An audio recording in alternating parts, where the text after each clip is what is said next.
નમસ્કાર દર્શક મિત્રો, ટીવી18 ન્યૂઝમાં આપનું સ્વાગત છે। ટીવી18 ન્યૂઝ ગુજરાતની પળે પળની ખબર ધરાવતી ગુજરાતી ન્યૂઝ ચેનલ છે। હવે જોઈએ મુખ્ય સમાચાર। ચોટીલાના ખેરડીની સીમમાંથી દારૂ બિયરના જથ્થા સાથે એક શખ્સ ઝડપાયો।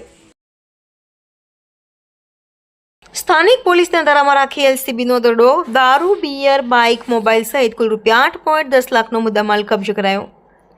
સુરેન્દ્રનગર એલસીબી પોલીસે ચોટીલાના ખેરડી ગામની સીમમાંથી ₹6.90 લાખના દારૂ અને બિયરના જથ્થા સહિત ₹8.10 લાખનો મુદ્દામાલ જપ્ત કરી એક શખ્સને ઝડપી પાડ્યો હતો। પોલીસે 5 શખ્સ સામે પ્રોહિબિશનનો ગુનો નોંધી કાર્યવાહી હાથ ધરી છે। ચોટીલા એલસીબી પોલીસે પેટ્રોલિંગ દરમિયાન ચોટીલાના ખેરડી ગામની સીમમાં દરોડો કરી ઇંગ્લિશ દારૂની 3550 બોટલ કિંમત ₹6,59,527, બિયરના 250 ટીન કિંમત ₹30,750 મળી કુલ ₹6,90,277, 2 બાઇક કિંમત ₹1,00,000, 2 મોબાઈલ કિંમત ₹20,000 સહિત કુલ ₹8,10,277ના મુદ્દામાલ સાથે ભોપાભાઈ ઉર્ફે ભૂપતભાઈ લામશીભાઈ મેર રહે નવા ગામ રાજકોટને ઝડપી લીધો હતો।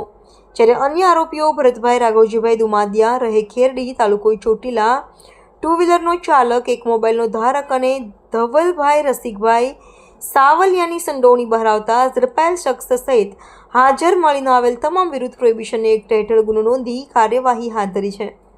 જ્યારે સ્થાનિક પોલીસને ધારામાં રાખી એલસીબીની ટીમ દ્વારા દરોડો કરવામાં આવતા પોલીસની કામગીરી સામે પણ અનેક સવાલો ઊભા થયા છે। ટીવી18 ન્યૂઝ સુરેન્દ્રનગર।